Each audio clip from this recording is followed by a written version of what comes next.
करें। आज भी आपने देखा लगातार जिस प्रकार से, मुझे तो बिल्कुल यकीन नहीं होता है। मुझे लगा कि पापा के जाने के बाद, मेरे पिताजी के स्वर्गवास के बाद क्या मुझको वही प्यार मिलेगा जैसे लोग उनको सुनने आते थे, उनको देखने आते थे, उनको आशीर्वाद देने आते थे। पर पिछले लगभग 1 महीने से मैं चुनावी प्रचार में व्यस्त हूँ और कहीं पे भी मुझे निराशा नहीं मिली।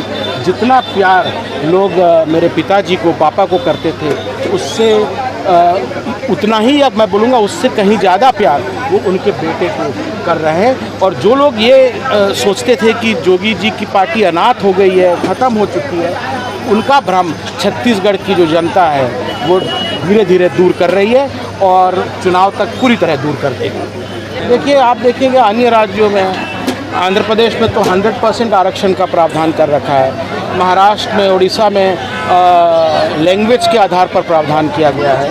तो हम लोग भी, हमने बाकी प्रदेशों का कानून स्टडी किया है और जब इतना कुछ हम लोग छत्तीसगढ़ की धरती लोगों को दे रही है तो क्या इतनी भी अपेक्षा नहीं करें कि उसके जो लड़के हैं, लड़कियां हैं, उनको नौकरी तक ना मिले? क्या ये उम्मीद भी नहीं कर सकते हैं?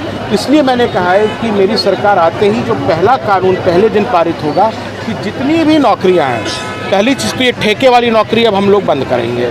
जितनी भी नौकरियां नियमित रहेंगी, चाहे वो सरकारी में रहे, चाहे वो प्राइवेट में रहे, और उसमें वही कंपनी काम कर सकती है छत्तीसगढ़ में जो 95% यहाँ के स्थानीय लोगों को रोजगार दे।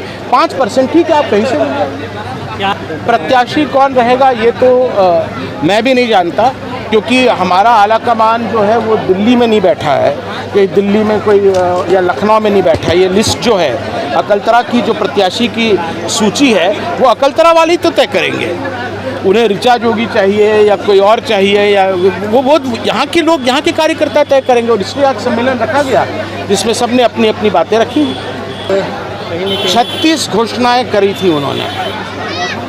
जन घोषणा पत्र जो जोगी जी का शपथ पत्र था, 2018 में आया था, उसी को फोटोकॉपी करके इन्होंने उसका टाइटल बदल दिया, जन घोषणा पत्र लिख दिया। पर केवल नकल करने से बात नहीं बनती ना, नकल करने में भी अकल की ज़रूरत होती है। और इनको तो गजनी के आमिर खान वाली बीमारी हो गई है। घोषणा करते हैं और 15 मिनट बाद पूछो तो भूल जाते हैं। 36 में केवल एक बात 2500 रुपया धान लेने की पूरी की है, बाकी सारी बातें से मुकर गए। शराबबंदी का बोला था, गंगा जल की कसम खा के शराबबंदी का बोला था, पूरे प्रदेश को शराब मंडी बना दिया। और अब उनके मंत्री कहते हैं, वो सरकार कहती कि यहाँ तो संभव ही नहीं है। तो ये रमन सिंह 15 साल में चाउर वाले बाबा से दारू वाले बाबा बने। भूपेश बघेल तो 5 साल में दारू वाले कका बन गए हैं। हर जगह भ्रष्टाचार, रेत में भ्रष्टाचार, कोयले में भ्रष्टाचार, लोहे में भ्रष्टाचार, दारू में भ्रष्टाचार, नौकरी में भ्रष्टाचार, सट्टा में भ्रष्टाचार, यहाँ तक कि गोबर में भी घोटाले। इतनी घोटालेबाज सरकार छत्तीसगढ़ के इतिहास में कभी नहीं रही है।